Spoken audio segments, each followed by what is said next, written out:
Alright guys, here we are, Module 3, the long-awaited third installment.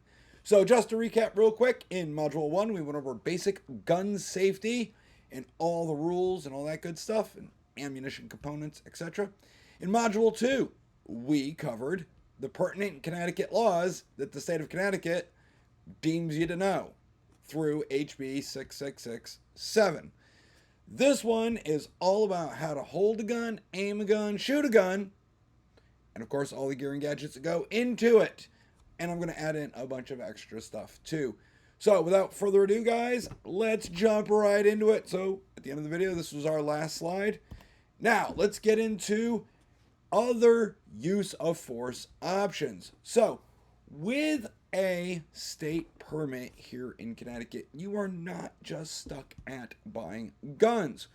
With a pistol permit, you are also able to buy tasers, OC spray, ASPs, and carry them. Now, knives are on there. We can all carry knives, but the way it works in Connecticut is without a gun permit, you are stuck at a 4-inch blade, whether it be fixed or folding. Spring assist is okay.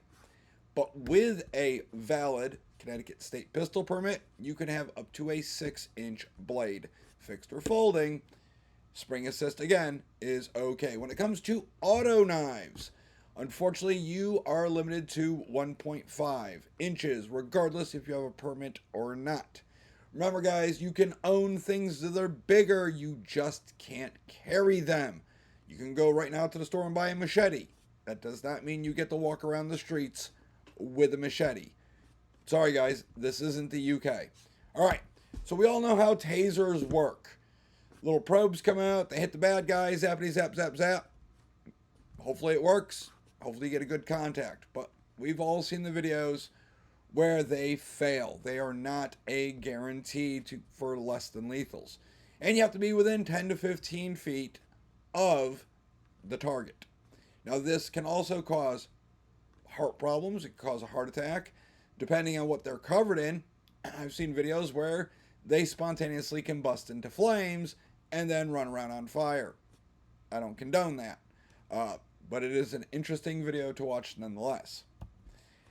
So how does taser work? We know how they work. You push the button, 2 little probes come out within 10 to 15 feet, and it delivers a 30-second shock, allowing the victim to drop the taser and retreat. Basically, you're going to tase them and run, which I don't agree with. Now, this is not a stun gun. This is a taser where the little probes come out. OC spray.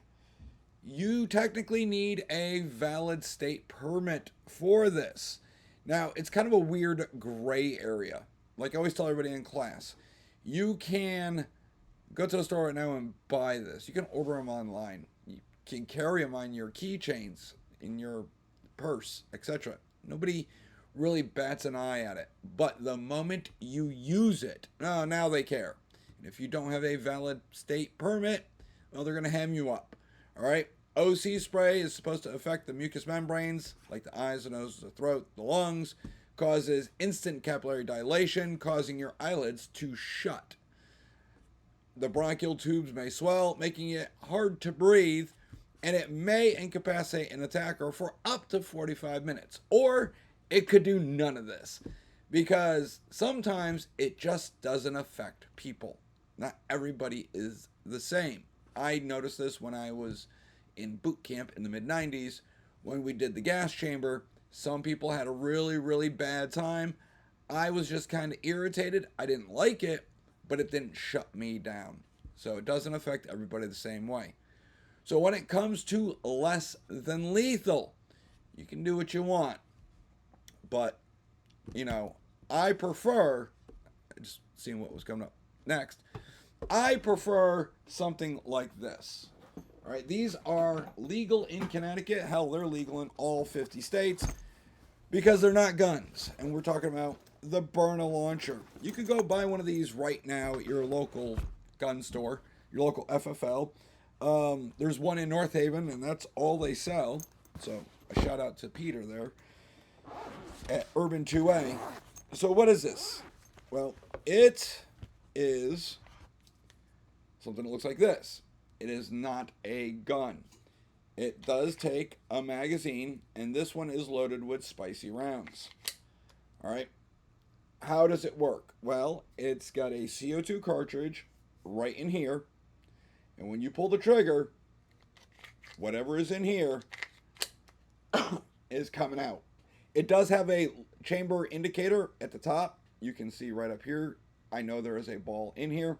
It does have a manual safety that is ambidextrous. And your first trigger pull, if it's a brand new CO2 cartridge, will pierce the CO2. The second trigger pull starts launching whatever's in the chamber and, of course, whatever's in your magazine. And there's lots of different things that you can load. So like I said, right now in that one are pepper ball projectiles. And then you've got some eco kinetic rounds. These are like frangible. They hit, they explode. I got a bunch of these. You can buy a big tub of them on Amazon. I shoot them in the backyard all the time. They have hard kinetic rounds. So it's plastic on the outside and it's got a metal ball on the inside. I also have, instead of pepper balls, I have OC balls. The OC is somewhat gelled, so when it hits, it's very, very nasty, and it makes it very uncomfortable for the individual. The particular kit that I have here comes with cleaning brush. It comes with a thing to lubricate, and of course your instruction manual. Again, guys, this is not a gun. By law, it is legal in all 50 states. No paperwork involved. Literally, you just walk in, purchase it, walk out with it. It makes life easy. However, if you are a prohibited person, the cops are going to arrest you with it. And they'll give you a bunch of gun charges and dangerous weapon charges. Even though it's not a gun by law, they're going to make the process to punishment. Even if all the charges are dropped in court, it's still going to hurt. All right, guys, let's get into shooting fundamentals. And I promise you, it is shooting fundamentals. All right, without further ado, here we go. Proper grip of a firearm. So they explain it this way, and we're going to go through how they want you to do it, and I'm going to explain it the best that I can. So, proper grip. To maintain solid control of your firearm, it is important to have as much physical contact between your hands and the firearm as much as possible. All right, so I'll show you guys the slides real quick, and then I will show you what to do. All right, so we're going to grab the gun, pick it up. We're going to make room for our support hand. Index finger is along the frame with the job. Find this, touch this. And then we're going to move our support hand in. For this, I will be utilizing one of our training guns. Now, many of you that have taken our class may have seen the yellow training guns. This is a Glock 17 training gun. And when you sign up for USCCA, you'll receive one of these along with some other items. Because, you know, for the training and all that good stuff. This is a great tool to have. Now, if you're interested in signing up for the USCCA, down in the description below is a link for the USCCA. Just reach out to me or click the link. If you sign up and become a member, you'll receive one of these in the mail. Now, I do have a bunch of these. I prefer the blue guns. It's identical to the bright yellow one, but I like blue guns. I've got a ton of the blue guns. I have them for pretty much all my EDCs and then some. So this right here is a Glock 19. It is identical to the real version. This weighs just as much as this when it's empty. All right, so do my best here. All right, so when we grip the gun, you grip it with purpose. Now this thumb, a lot of people want to curl it down. A lot of people will just put it straight. I want you to put it straight up in the air, just like you're going hitchhiking. Now we're going to make room for our support hand. So this real estate right here is wide open. So we're not going to have it down low. We're going to crank it all the way up. Our thumb is going to ride along the frame and the slide. There's like a little shelf right here on Glocks, and you're able to dig your thumb down on an angle to help create some pressure downward. Now, what do we do with this thumb? Once we get this hand in here, because your 3 amigos are wrapped, our 4 friends go right over the 3 amigos, we're going to drop our thumb right in there. It looks like you're shutting off a manual safety. Well, that's kind of the point. You're making room, and if there be a manual safety, you will automatically click it off. Unless it's a Ruger where the manual safeties go up. So that's why one of the reasons I'm not a big fan of the manual safety on everyday carry guns. But if you are insistent on having one, please, by all means, train and make sure you build a habit of switching it off. Now, when it comes to the other side, you've got your 3 friends that are wrapped. Your 4 fingers can come right over and cover the 3. That is fine. I tend to hook my index finger up into this little notch that's right there, and then that's how I hold it. It is not comfortable for everybody. I just happen to find it a little more comfortable, and I feel like I have a little more control. Now, when we come to stabilizing the gun, they want you to apply solid isometric pressure from front to rear, calling it the push-pull method. I don't like this. And I tell everybody in my class, don't do this. This is really just not going to help you with recoil management. It is hot garbage. All right, but what they want you to do is this hand is going to be pushing the gun away from you. This hand is going to be pulling the gun back. So you push out and you do the push and the pull. Now you're going to have that pressure front to back. And you're going to feel it. And you're going to think, oh, I have a great grip. You don't, because I could come up and I could rip your hands apart, and, well, then you don't have control over your firearm. I always recommend, and it's a little more advanced, but when you bring your gun up, you're going to come up into your core. You're going to get your grip on there, and from here, we're going to squeeze with both hands. We're not choking the life out of the gun, but we have a good firm squeeze, and as we squeeze it, we're going to constantly hold that pressure. We drive the gun out. And it creates, not only are you getting that front to back pressure, but you're getting side to side pressure, and it's really locking that gun in, and it's solidifying your grip to where it is your gun and nobody's going to take it away from you. You have control. Plus, when you get into holster work, you're going to come up here anyways, drive it out, whether it's from a 3 o'clock or an appendix carry, you're going to drive out. You're going to come up to your core, your hands marriage up, and you drive it out on target. Make sense? Let me know what you guys think in the comment section. Do you like the push-pull method? I have always hated it.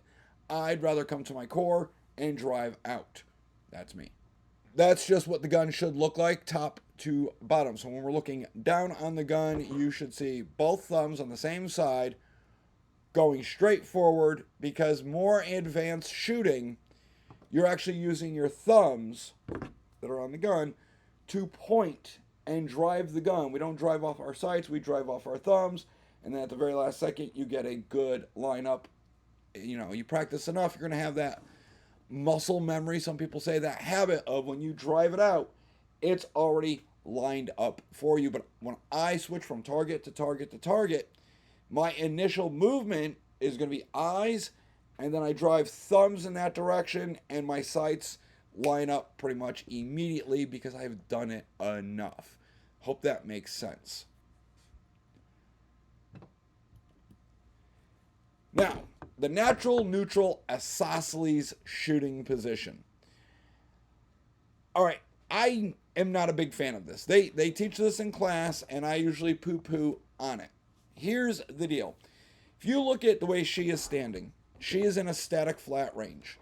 That is not reality. Reality is you're going to have to be dynamic, okay? Your stance should have balance, it should have stability, and mobility. If you look at the photo of her, she is not balanced. It looks like we could push her right over. She's not very stable at that point, and she's not very mobile because she's doing what I have called a saddle stance. But if she just moved her non-dominant foot forward, like 1 foot, and shift her body weight, driving it forward, not only is she going to be balanced and have stability, she has now been primed for mobility. So if she's got to get off that X and run, she's capable of doing it. Just saying, guys. You do you. I personally can't stand the saddle stance. So, there we go.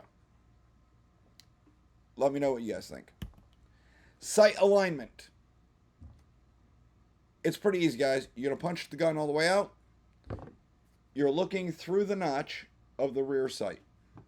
Right here. You look through the notch of the rear sight. You need to find the front sight. Front sight fits in the notch perfectly. It's like a puzzle piece. So sometimes you might have to start a little higher to drop it in for beginners. All right, but when you're moving the gun around, you're only going to move the front end around because the back of the gun needs to stay in line with your eye. So, YouTube, don't have a heart attack. This is a piece of plastic. So when I punch out, this rear sight is straight in line with my eye, and if I can't find the front sight, I move the front of the gun around until I can find it, and then I line it up. So I will have equal height with equal light on either side. If you're doing it right, sometimes the front sight has zero light around it. You just want to make sure that it's perfectly level with the rear sight, and that's when the gun is straight on. From my angle when we're at the range, I can see if your front sight is a little too high or a little too low. And when I'm like, hey, bring that front sight up, move it around, you're looking for it, you should be moving just the front end around. All right, if I'm like, hey, you're a little too high, bring the front down. A lot of people want to do this. They drop the whole gun. No. The back of the gun must be in line with your eye. Remember, you're in control, so you maintain control. Don't let the gun dictate where it gets moved to. You don't move to meet the sights. You move the gun so the sights meet you. It's that simple. Now, what do you focus on? Because we're humans, we can only focus on one thing at a time. It's going to be your front sight. That is your whole world, your universe, your boo. When you're at the range, your front sight focus, so the back of the gun is blurry, your target is blurry. Now, this is strictly like, I've never shot a gun before, you're going to focus on your front sight, done. That's it. Aim at the big blobs that is your target. For the more advanced shooter, you're going to have to transition from the target to the front sight, back and forth, back and forth, back and forth. It does get tiring on your eyes. It is a workout, but that is how we do it in real life. You're looking at your target, assessing whether it be a threat or not. As soon as it becomes a threat, you will then drive the gun out, and you will transition from your target to your front sight, ensuring that they're lined up and engaging. That's why I like the red dot so much, because, well, you're never taking your attention off of the target. When you punch the gun out, all of it's blurry, and the little red dot should be floating in space, and that's what you're going to hit. Do not focus on the red dot. Remember that. Do not focus on the red dot, and we'll get into that in a little bit. Trigger control. This is where a lot of people start to fall apart when it comes to shooting. And I always ask the class, oh, who's shot handguns before? You know, they raise their hands. I'm like, oh, cool. All right, so who shoots low? Who shoots to the left? And, you know, people will raise their hands like, well, I do. And I'm like, okay, here's what you're doing wrong. I'm not going to charge you a ton of money to fix it. I'm just going to tell you how to fix it. Most people are like, oh, you constantly shoot low and left. Oh, well, pay me more money for a private lesson, and I'll explain why. I just explain in class, why are you doing this? And if you can't figure it out and you don't know how to fix it, then you're going to have to come in for a private lesson. But I'm giving you little brain nuggets for free. So the proper grip with full extension, and then you have to do the trigger part. Now, they talk about the break point, all these things. Listen, the way I teach it is at rest, the wall, which will become a reset point, break point. And then we reset, break point, reset, break point, so on and so forth. When we're done shooting, we go back to at rest. I will demonstrate this for you now. All right, so we are going to be using one of my everyday carries. It is completely empty. And right here, you can see on the trigger, it's at rest. Now, when we put our finger on the trigger, there's uptake. That is slack. This is where I prefer to aim from. There's a little bit of tension on the trigger, and I am ready to then move on to my break point. So I call that the wall, and so do a lot of others. Everything's lined up. I'm happy with that shot, and I'm going to pull through, and then I hit my break point. The gun will go bang. It cycles, and I reset it. Line my sights back up. Everything's good to go the way I want it. Pull through to the break point. The gun cycles. I reset my trigger. When you go to the range and you practice with your everyday carries, it starts to become really, really easy to where you're able to reset the trigger immediately as the gun is cycling. It is called the flip and press. And when you're done shooting, you're going to come all the way off. Your index finger goes back on the frame, having a job and touching that one spot, and your trigger goes back to at rest. I hope that makes sense for all of you. It's hard to show you with a blue gun. That's why we use the real gun. You could use my Block 17 to work on the trigger, works too. It's great. Now, why would you shoot to the left, which is most common? Well, it's simple. You're pulling the trigger completely wrong. So first and foremost is we got to talk about placement of our finger. So on the trigger, you're going between the fingertip and the first knuckle, and you're going to be right there in the middle of the pad. Now, what a lot of people tend to do when they pull the trigger is they pull and curl. That is natural. You are built to do that. We are graspy critters. What you need to learn how to do is how to relax that front knuckle and only use the second knuckle, so when you're on the trigger and you pull, it is staying flat. We do not curl, we stay flat. It is a lot harder to do than you think, and you need to be able to do it with both hands, left or right, because you never know when you're going to have to switch hands. Now, why do you shoot low? Well, that's simple. That's a subconscious thing doing it. There's a way to fix it. It does take a private lesson, or it takes a knowledgeable partner to be at the range with you, because they're going to lie to you.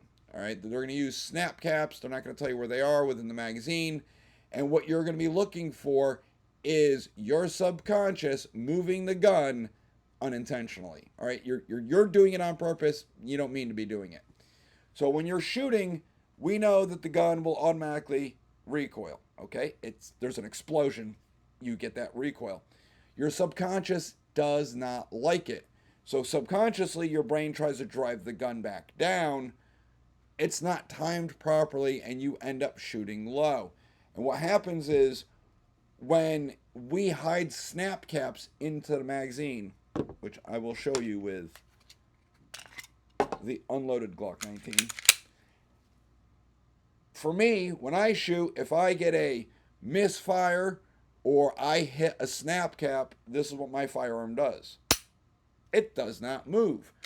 But for those that constantly shoot low, you'll see this.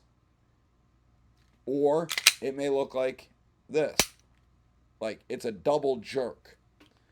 So that's what you're doing. And you don't see it because it's happening super fast. But again, that's something I can fix with about an hour's worth of time at the range. I can help you work on pulling the trigger and getting that trigger to come flat back and not curl. It's also something I'm able to do. But if you have it and you know the knowledge, you can do it too.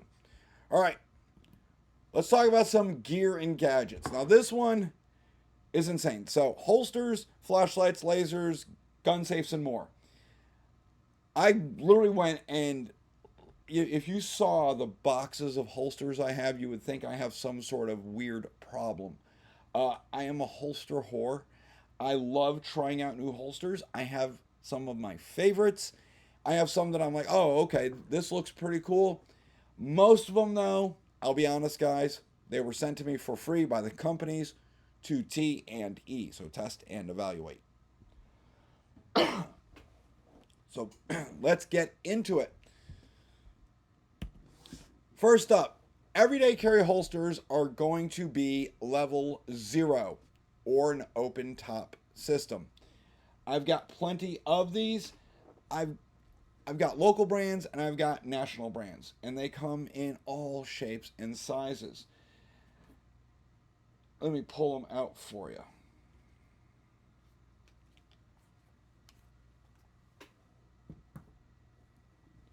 All right, so up first, we are going to have this one is from Bravo Concealment. It is for a Glock 43X. It looks just like this. It is pretty good for in the waistband EDC holster. I'll make it bigger right there. I do not have a 43X in front of me, so we'll move it aside. But I do like this because it's got the belt loops that break open, and you're able to slide this into your pants. This one right here is also in the waistband, and this one is for the Glock 19. So the firearm goes in, and you're able to pull your clips open and slide this into your belt. It works really nicely.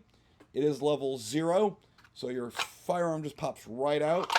So if you're not careful and you trip and fall, it could come right out on you. So be mindful. Now this is for in the waistband. I am not shilling for any holster company. I think Bravo Concealment's really good, but that's a national brand. I like them. I like them because, you know what? Sometimes they run really good deals where you can get 2 holsters, like buy one, get one half off, or buy one, get one. And then I'm able to pick up an in the waistband and an out of the waistband holster, you know, relatively cheaply. But if you're really interested in like supporting local, 1000% I recommend Patriot Wear holsters in Waterbury.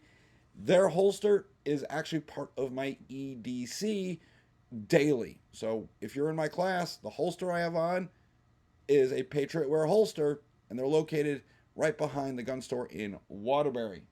All right, out of the waistband. Here's one from Bravo, and this is for a P320. So luckily I have a P320 here, and it is unloaded. So it goes in. It's a decent fit. Belt loops are solid. The in the waistband ones I like because they pop open. These are different. You'd have to feed your belt through them. And it sits at a 3 o'clock. It's got a decent curve. These are a little unforgiving. So depending if you bang into anything, they can cause some hot spots. But you are able to swap these out for the plastic kind that pull open, etc. So again, level 0. So your gun just pops right out. I have many, many level 0 EDC holsters. They are all over the place. All right. They also, now those were all Kydex. They also come in leather. Here's an EDC holster. It is for the Glock 19. And this is normally where my blue gun sits, right in this leather holster. It is kind of difficult at times to feed this through the belt. This one was sent to me for T&E. It's nice. I really like it. You can tell that I don't use it much. I save these types of holsters for special occasions, like going out to dinner, things like that. They're a little more classic. But the more you use it, the more it's going to wear out. And this area and this area tend to want to start folding in. And once you blow these out, that's it. You throw them out, you buy another one, and you have to break them in, you have to oil them, a bunch of other stuff. The Kydex ones, when you buy them, they come to you, and they're ready to go. And if for some reason, as you use it, it starts to loosen up and the firearm just doesn't feel that tight, you're going to have some tension screws on here that you're able to adjust. Like right here, there's a few others. You're able to tighten them down, and it will squeeze the plastic back together, thus giving you a nice tight fit once again. Holster retention level 1. So if you're going to be running around doing some high-speed, cool guy stuff, well, you're going to want to hold on to that gun. You want something that keeps the gun in the holster. That would be level 1, and there's level 2, level 3. Every level you go up, there's just more things that are added to hold the gun in the holster. On the right, you will see a leather holster. Those aren't bad. It's got a top strap. On the left is a Sherpa holster, and we'll talk about those in a second. So the leather holster, I have one. This is from Safariland. It's got the top strap on it. It also has a giant pancake on there, and it's not bad. It's for out of the waistband. Goes in. It's leather, so you gotta really work with it. I don't use this one that much, so sometimes you gotta really shove that gun down in there more to get it locked in. So there we go. So the gun's locked in. All right, you would carry this at a 3 o'clock. These are really popular with like detectives, off-duty cops, or states where you can open carry. I don't recommend open carry in Connecticut or carrying on the outside. I shouldn't say open carry in Connecticut. That's illegal. Carrying outside of the waistband, you print a lot. The gun does stand off. But all you have to do at this point is flick it, and then you're able to pull your gun out and engage. These aren't bad. Again, I keep this for special occasions. I do like this one from Safariland because it's got Kydex components, and you're able to tighten down a retention screw right there and make it a little bit tighter. So that's a pretty good one. These are not too expensive. Now, if you're like me and you get a bunch of holsters and they all look alike, you got to start labeling them. Now, I like some of them, like for Bravo Concealment. Right here, it tells you what make and model it goes to, and it lists all of them. So this one right here is made for a Glock 19, 23, or a 32. This one is made for the 43 or 43X. Some of my holsters, I have literally just written on them. I'm like, this is where it goes. I want to talk about the Sherpa holster. Not a big fan of it. That is the one that you see on your left. Right there, on the left. All right. I have literally labeled it a dumpster fire. So here is a Sherpa holster. I'm not a big fan of these, mainly because, well, I'll show you. So the firearm goes in. It's locked in. It's retained. It's not coming out. So how do you get it out? You apply pressure to this little paddle, and the idea is as you pull it out, your finger will slide right there, and you're good to go. We learned really quickly, though, in the military, and I've seen it on training ranges, because this type of holster is banned in most of the training groups here in Connecticut, is when you're in a mad dash to pull the gun out. Like your primary, a carbine, has gone down, and you're in an oh shit, oh fuck moment. You need your handgun, which is your backup, out quickly. What happens is you're going to dig your finger in with a lot of force, and as you yoink the gun out, you're going to slide right into the trigger, and I don't know if you heard it, but it pulled the trigger for him. I literally pulled the trigger. Now, it's facing that way, but when it's on your body and you pull it and it happens and you're on that trigger, you're going to shoot yourself in the foot, leg, or the ground next to you. Regardless, that's not good. There are better options, but I have this just for training. You have some other options out there. So another one is like this one. This is a Safariland holster, and instead of using your index finger to unlock it, you're actually using your middle finger, and it's a wee bit odd because it takes the 320. It's not exactly a super tight fit. And ready for this? So that's a SIG Glock. Okay. It doesn't take, oh, it does, it took the blue gun, but it's really, really loose. So you could fit either one in there. I don't recommend you do that. This is designed for a P320. So I know you're asking, how the hell was I unlocking it? So the firearm's in. On the back side here, there's a button right here. So when you come in and grip, you're going to slide into it, and it unlocks it right there, and then you're able to pull it out. So that's an option. They have it. As you sweep in, you could pull it right out. The drawback, though, is when you're putting it back in, it's right, it hits your middle finger. It's right there. So as you come in, you have to go in slow, get your finger out of the way, because if you're doing a mad dash, like to shove it in there, you could accidentally hit that, and it's going to jab that finger, and it's going to hurt like there's no tomorrow. So just letting you guys know.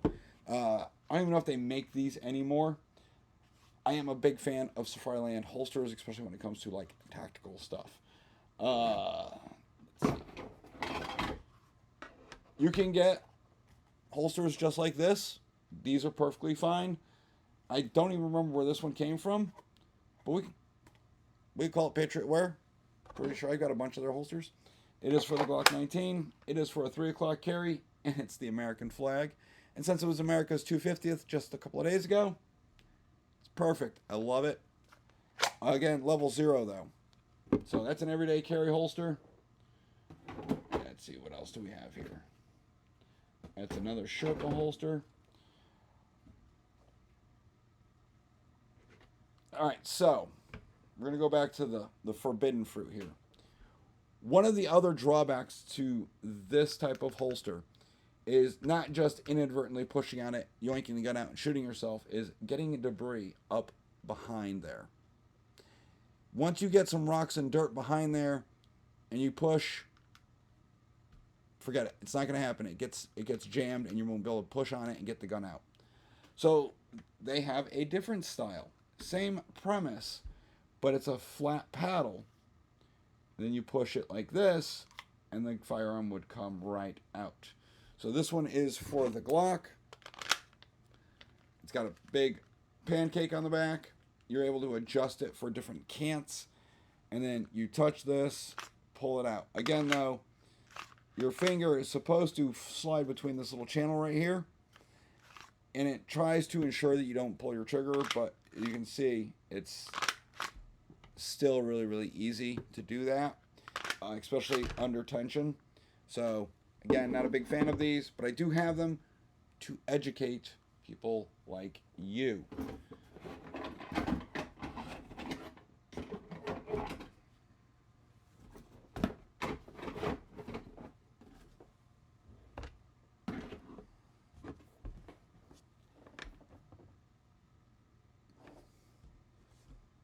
I know some of you may be thinking, well, what kind of holster do I run now if, shit were to hit the fan, or when I'm on flat range training, doing the high speed cool stuff?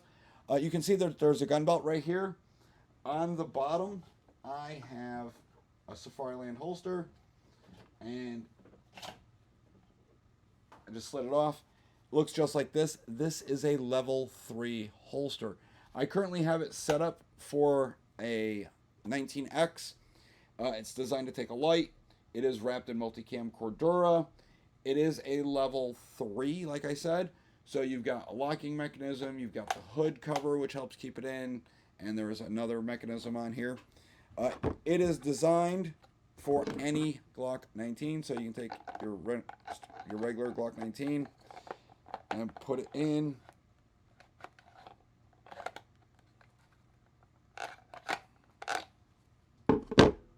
It's not going to take the blue gun, but it will take this one. There we go. I know you're like, why did I just struggle? It's simple. The blue gun has a solid barrel, so it does not go into this holster. There's a pin that pokes up, and that's what your barrel sits in. So this would close. I mean, there's no red dot on here, so this is going to close. And it's in there. It's secure. It's not going to go anywhere. These are not cheap, just so you know. This is a very expensive holster. You're able to pick up Sherpa holsters like this from Blackhawk for like $50. This one was pretty much over $300. The locking mechanism inside, when you put your hand in here, it's going to go off your thumb, and it's really, really hard for you to see, but your thumb goes right in here in that little notch, and then you sweep your thumb back, and your gun's able to come right out. If you had a red dot on there, as it comes out, it's going to sweep the hood forward. When you close the hood, it prevents the gun from just popping up. If the first one breaks, this is there, but you can easily overcome it just by moving it out of the way, but it's still something. So the first lock is 1, this is a level 2. Again, like I said, this is overall, though, a level 3 holster. And it does have the QLS, ALS system built into it. So this is a quick latch. So I'm able to disconnect it from my gun belt and swap it out with a different type of holster, depending on the firearm I'm running for the day, whether it's a 19, 19X, the P320, if I feel like I want to live dangerously, or one of the other guns that I have. So these are options. They're just a little more expensive. Now, the Safariland ones, like I said, are expensive. There are Safariland-like holsters that aren't that expensive, and they're pretty good. So one of the training belts that I run, just for running reps, is got this holster on there, and it's set up to take a light, everything else. The gun goes in, it's going to lock, close the hood. It's in there, it's not going to come out anywhere. This unlocking mechanism is a little different. So instead of sweeping back, like we did with the Safariland, there is a button right here that you jab straight down with your thumb, and it will automatically kick the hood cover, this right here, this forward, releasing the firearm. So as you grab it, you'd push it down and pull back up. It does take a little practice to kind of get used to it, just because you are jamming your finger into it. So it's something I've been playing with. I've had it for a while. Not a really like go-to holster, but it is from a company called Dara. Again, it was sent to me to T&E many years ago when I was on another channel. Hope that covers it for holsters. That's way more than I normally go over when it comes to holsters, just so you know. And I almost forgot. It's not just holsters that we use. We can use mag carriers. So this is a double mag carrier. Most people don't want to carry 2 extra mags with them. So there are different types of mag carriers that are available on the market. This one is from Tac X. It is made out of like a neoprene material, and you're able to just slide your magazine in there. It is universal. So if you're going to slide it in your pocket, you're going to want to set your magazine up in a way that when you pull it out, it's going to be aligned. All right. Unfortunately, this is set up if I carried it on my right side, but I'm holding a gun on my right side, so I would carry it on my left side, so I would have to spin the mag. Now the drawback is it is super low in there. It is designed to be concealed. So you're going to have to kind of dig it out and then get a good grip on it. Another version is something like this one. This is also a universal mag carrier. Hard plastic on either side. You can use it out of the waistband, in the waistband. It's got these this rubberness on there that opens and expands, so you can slide your mag right in there, and it allows your mag to sit a little higher, so you're able to get a hold of it on the bottom with ring finger and middle finger and pull, so you're lined up and you're ready to reload. You got those, and of course this multi one that I showed you, they sit really, really high, so it becomes a little harder to conceal. But when you grab the mag, you're able to pull it right out. This is not a universal one. It is designed for Glock 19 mags. If you tried to put a P320 mag in there, it is super loose. See? That's all the way down, but it's not being held in there very tight.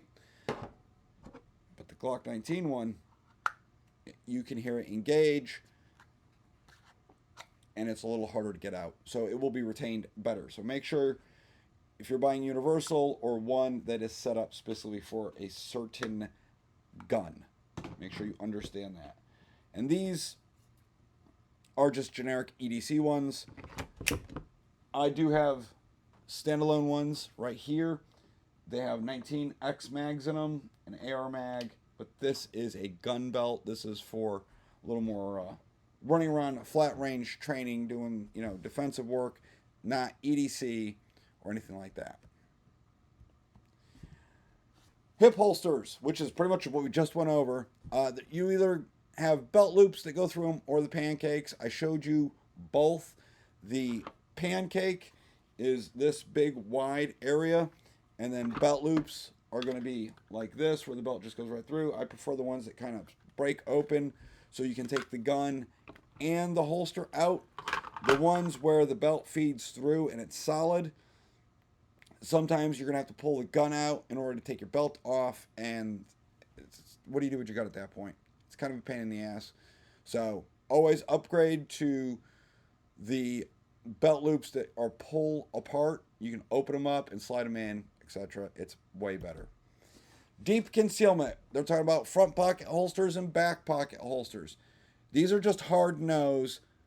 That's a good way to shoot yourself in the ding ding. Don't do that. Don't do these. In the waistband, out of the waistband. Honestly, I don't personally care what you do. In the waistband is way deeper concealment. Out of the waistband is way more comfortable. And it depends on what you're doing, where you're going, etc. Day to day here in Connecticut, I usually appendix carry in the waistband. If I am driving for any extended period of time, I don't want the gun just crammed right there, hitting me in the pelvis, the bladder. It does get uncomfortable for a long period of time of sitting. Thus, I would move my gun out of the waistband, probably to a 3 o'clock position, especially when we're driving down to Tennessee, things of that nature. Do what you want. Sometimes people are just a little too fluffy to do appendix carry in the waistband. Me personally, it's one of the biggest motivators I have to go to the gym. Ankle holsters are ridiculous. You're not an old school cop. If you want to put an ankle holster on and rock that bad boy, sure, I guess. They are dumb. I mean, personally, having your gun down there, if you're trying to retrieve it, you're like bending over to get it, or you're going to pick your whole leg up and grab it. Listen, just keep it in your waistband, guys. It's way easier. When it comes to holsters for the car, I'm sure you've all seen the magnets and a bunch of other stuff. Listen, don't do this. Don't ever leave your gun in the car. The gun should be on you.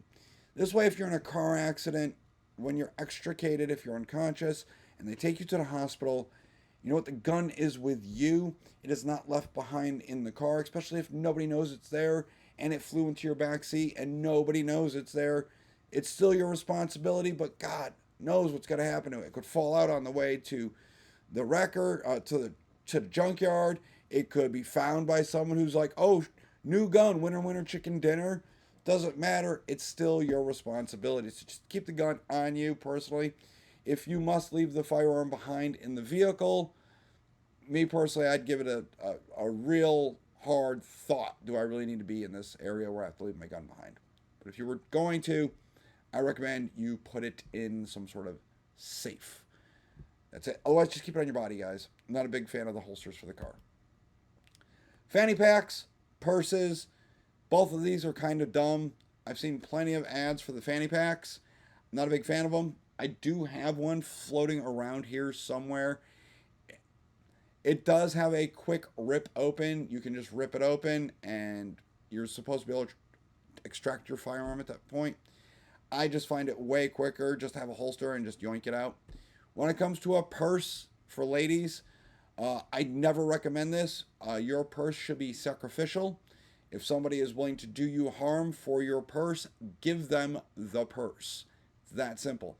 There's not a damn thing in that purse that'll ruin your life or that's not replaceable. And if there's an item in there that's irreplaceable or will ruin your life, I would get it out of your purse immediately. That's just me. Gun's on you. They want your purse, give them the purse. You're still maintaining your gun. They'll be happy with your purse, they'll run away. You hope. If you put your gun in your purse, how apt are you to just relinquish your purse at that point to somebody. No, you're going to put up a fight, and that's how you're going to get hurt or killed. Or if they run by and they just cut the strap, which they do in Europe, and your purse were to fall and they just snatch it and run, and then they got the gun. I'd rather have that scenario happen where the gun is on you and everything else is just replaceable. So don't put it in your purse. Belts. Can't forget about the gun belts. You cannot use a normal belt. You must use some sort of gun belt. Now, down in the description below will be a link to the gun belts that I wear, along with a promo code to get you 10% off.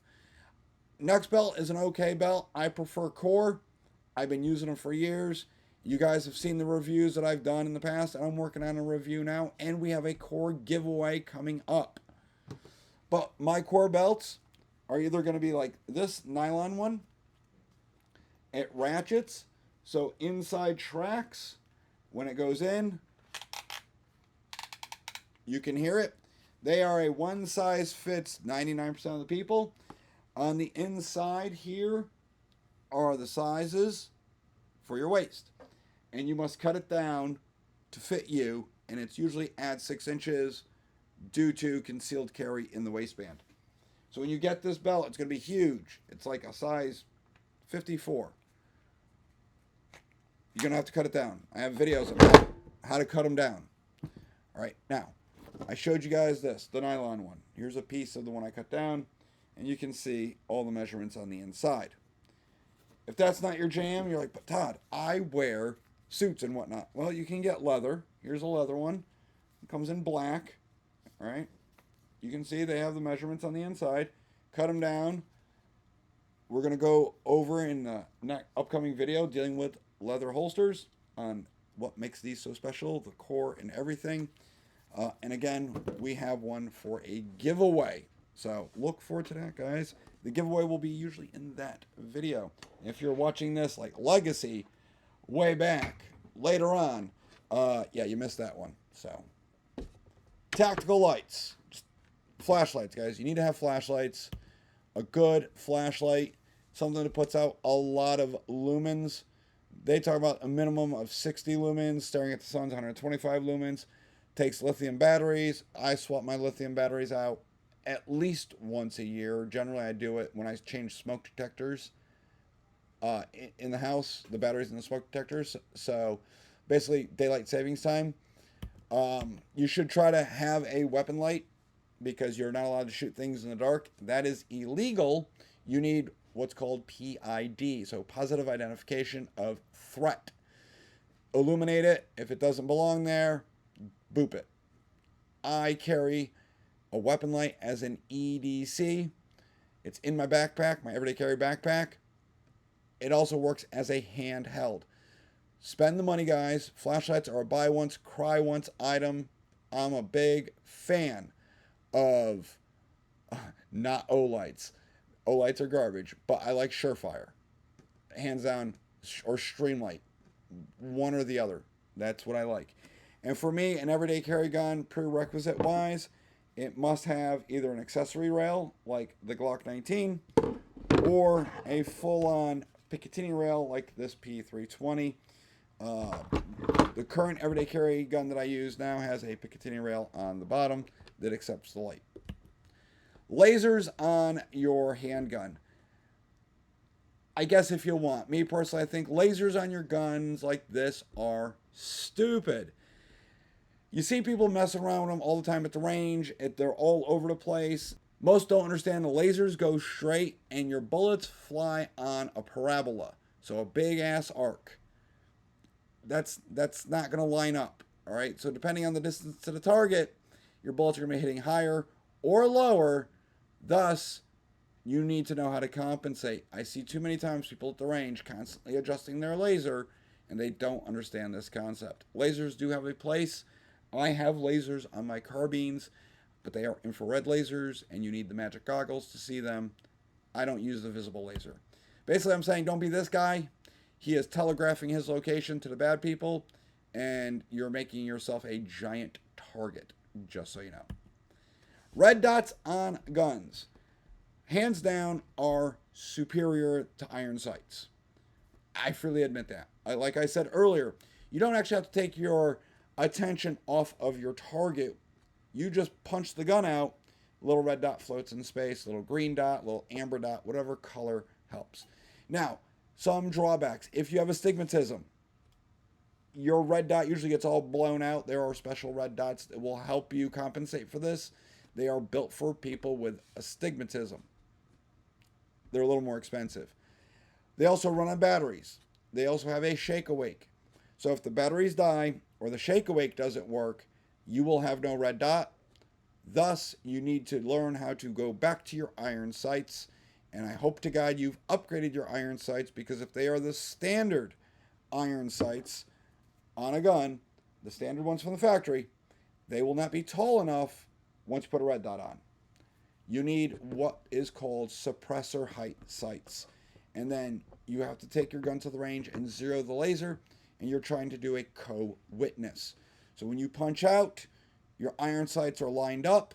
The red dot is right where it needs to be. If the red dot were to fail to turn on, guess what's already aligned? Iron sights. You switch to your front sight, and you're good to go, wasting no time, and then you're off to booping the bad guy. Gun safes. It's pretty simple. Make them big, make them heavy, make them look like a safe, smell like a safe, and taste like a safe. But when it comes to a safe for your everyday carry, something you have in your bedroom, I would recommend spending the money and getting this one right here. Is a biometric safe. All you do is touch it and it opens. That's it. So in the middle of the night from a dead sleep, you touch it, it blows open, the gun's right there, it's illuminated, depending on the model you get. You can grab it and do what you need to do.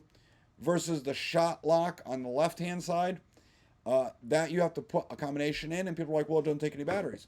You're right, it doesn't, but at 3 o'clock in the morning, I'm not trying to finger blast my safe so it opens up. I just want to touch it and have it open up. That's me. Now, we have safes like this. How often do we use them? I generally don't, because if I'm asleep and the gun is next to me on my nightstand, that is direct control. The only time I would use it is if we were babysitting and I've got my nephew, or if we're babysitting the neighbor's kids. Anytime there is a child present, they know not to touch my guns. They know not to touch the missus' guns. But you know what? I don't trust them. They're kids. So, kids are present, lock those guns up. That simple. All right? Especially if it's a biometric safe. Quick and easy to get to it at 2 a.m., 3 a.m., whatever time it is. Unless it's on your person, put it in there when kids are present. Selecting a gun. This is probably one of the most fun slides we have in class. So, how do you select a gun? It boils down to this. Buy whatever you want. It's that simple. It doesn't matter what I think or what the people at the gun stores think. Buy what you want. Now, getting there is a little bit of trouble. So, first and foremost, if you're trying to figure out, like, what do I want to carry? Well, it's simple. Go to the gun stores and ask to see guns. They will take your permit. Look, yep, you're a valid permit holder. And they are going to give you a gun. And they are going to put it in your hand. And then you're going to go, oh, I don't like this. Don't like this. Don't like the texture of it. I don't like the sights on it. I don't like the size of it. It's way too big. I mean, especially if you're 5'2" and 100 pounds, you're like Glock 17. That's really big compared to the 19. I mean, it's just a wee bit. The 19 is a wee bit smaller. The grip is smaller. Slide is slightly smaller. That is compact. That is full size. Mrs. Guru does not like the Glock 19. She's proficient with it. She's really good with it, but she prefers things that are smaller, like the 43 or 43X. They're thinner. Put a gun in and be like, oh, that's a pretty nice gun. I like the sights on it. I like its weight. I like how it feels. That's great. Now you're halfway there. So what you do is you look at the gun and you write down exactly what it is. So if someone handed you this one and you're like, oh, I like how it feels, you would write down, okay, it's a 6-hour P320. I like to live dangerously. All right, cool. Go find 4 or 5 guns that do it for you like that. And then you take your list and you go to the gun range and you start plowing ammo through those guns. You rent them and just start plowing ammo through them. Some of the guns in the beginning you're going to love, and then by the end you're like, I hate this gun. It's garbage. It's given nothing but grief this entire time. Okay, mark it off. You don't want it. Unfortunately, when it comes to women, what generally happens is you have an idea of the gun you want, you feel it, you're like, I like it, it's great, and then you start shooting it and you're immediately like, no, I don't like it, and you put it down. You can't do that. You gotta keep going. Even if you suck with it at first, you have a larger learning curve to go through than men. And no, it's not a sexist statement. I am able to carry something about this size. I can also carry something this size, and I can conceal it fairly well. So they fit my hand great. Those are bigger guns, which means they're heavier and they absorb more recoil. Mrs. Guru gun is like, I don't know, half the size of that. So a lot of the recoil is fed back to her hand, her arm, and her shoulder because the gun is smaller. Same caliber as mine. Everything we buy is 9mm Luger. But she will have more recoil because her gun itself is smaller. And that's generally what happens. So ladies, buckle up, do the work, get through the learning curve, and then you'll know what you like, what you don't like. You got to get through about 100 rounds of it.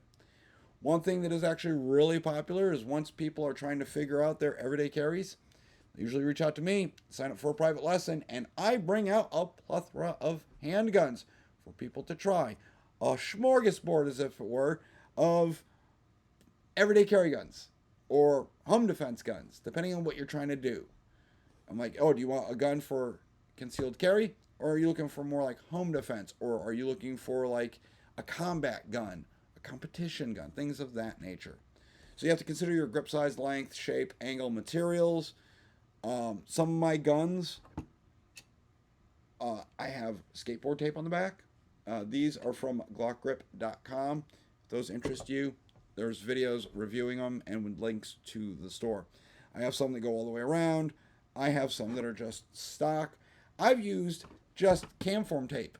You buy it right on Amazon. I just wrap it right around the grip, and it adds a little bit of texture, and my hand doesn't slip when it gets wet on rainy days, things of that nature. Unless you want to spend the money and send everything out to be stippled, there's ways around it. Camphor tape, skateboard tape, glockgrip.com, whatever, guys. It doesn't matter. There's lots of things you can do when selecting a handgun. You can see most people are going to select straight up semi-automatics. Nobody that I know carries a revolver. Nobody's walking around with that Roscoe. And if they are, they're, usually a FUD. I hate to say it. Most people opt for semi-automatics because they hold more. They're lighter, they're faster, and they're quicker to reload versus a 6-shooter. This ain't the old West. So if you guys are interested in trying out a bunch of guns to try and figure out what you want for an EDC, feel free to reach out to me. That's the best advice I got for you. That is the end of the refresher. Congratulations, guys. You survived. You made it all the way here. So, you guys can follow me on all the social media platforms. We got Facebook, Instagram, obviously YouTube. We're here, but we're on Rumble, BitChute, we're on Greyhive, Twitter, all of them, guys. It's going to be Gun Guru Actual across social media, except for anything dealing with videos. That is just Gun Guru. So, I appreciate you guys being here. Thank you for watching Module 3. Remember, guys, the world is a wild and crazy place, so always keep your head on a swivel, always carry a gun when possible, and keep your powder dry. I will see all of you guys in the next video. Cheers.